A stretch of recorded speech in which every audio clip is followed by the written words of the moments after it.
Hello guys, আসসালামু আলাইকুম। আমি টিউটোরিয়াল থেকে আশরাফুল।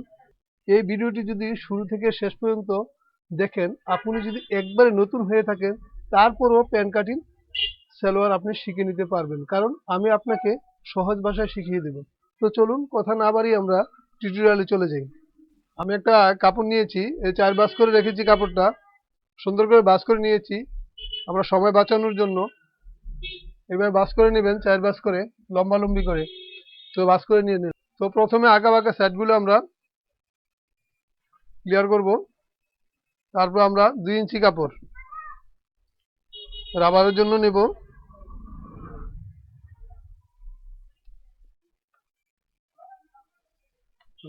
তারপর আমরা লম্বার মাপটা নিয়ে নেব।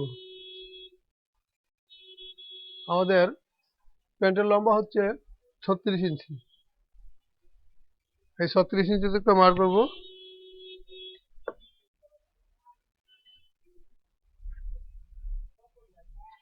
তারপর আমরা হাইয়ের মাপটা নিব, 29 ইঞ্চি হাই। তো আমরা বলছি যে 2 ইঞ্চি কম নেবেন, 27 ইঞ্চি একটা মার্জিন করব, 2 ভাগের 1 ভাগ, 27-এর 2 ভাগের 13.5। আমরা এভাবে একটা মার্জিন করব সোজা করে। তারপর এদিকে 1 ইঞ্চি বাড়তি রেখে আমরা এখানে থাইয়ের মাপটা নিয়ে নিব। আমাদের থাইয়ের মাপ হলো 25 ইঞ্চি। তো 25 প্লাস 1.5 ইঞ্চি প্লাস করব আমরা এখানে হাইয়ের রাউন্ডের জন্য। তো আমরা এখানে যা আছে আমরা উপরেও ঠিক তাই একটা মার্জিন করব, কোমরের পাশে সোজা করে একটা মার্জিন করব। তারপর আমরা হাইয়ের রাউন্ডটা দিয়ে নেব। এভাবে আমরা থাইয়ের মাপ পেয়ে গেলাম। এখন আমরা হাঁটুর মাপটা নিব কিভাবে। আমাদের হাঁটুর মাপ সেলার লম্বা 36, তার অর্ধেক হলো 18 ইঞ্চি, তার 2.5 ইঞ্চি নিচে একটা মার্জিন করবেন, করে সোজা করে দাগ টানবেন এভাবে। তারপর আমরা এটা মিডল করব, মানে এটা আমাদের গ্রিন লাইন বলি আমরা।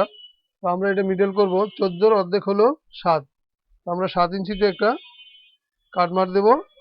তো এখানে 7.5, এখানে 7.5, এখানেও 7.5।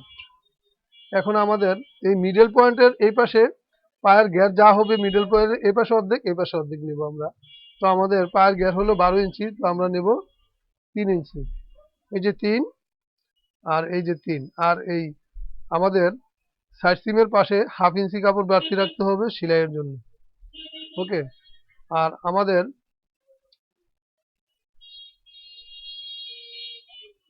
হাঁটুর মাপটা হলো 20 ইঞ্চি, এই যে 20, আর সেলাই অ্যালাউন্স 1/2। ওকে। এখন আমরা হাই থেকে মুহুরি পর্যন্ত একটা শেপ টানবো ঠিক এভাবে।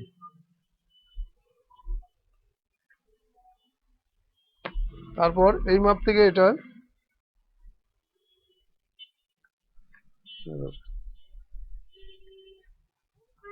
এভাবে শেপ কাট দিয়ে এরকম সুন্দর করে শেপ করবেন, আমি যেভাবে করছি। ওকে।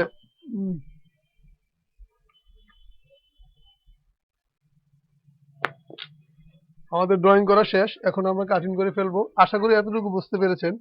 যদি না বোঝেন একটু টেনে টেনে দেখবেন। আস্তে আস্তে কাটিং শিখতে হলে প্রথমে একটু ধৈর্য সহকারে দেখতে হয়, তারপর আপনি শিখে যাবেন।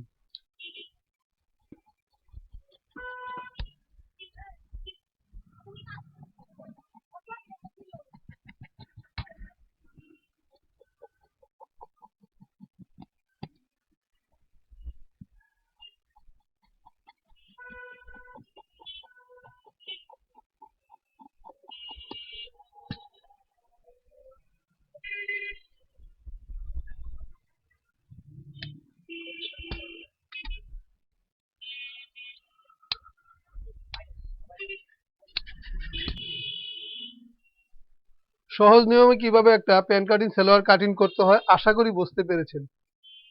যদি আমার ভিডিওটি এতটুকু ভালো লেগে থাকে তবে লাইক, কমেন্ট, শেয়ার করবেন আর সাবস্ক্রাইব করে পাশে থাকবেন পরবর্তী ভিডিও পাওয়ার জন্য।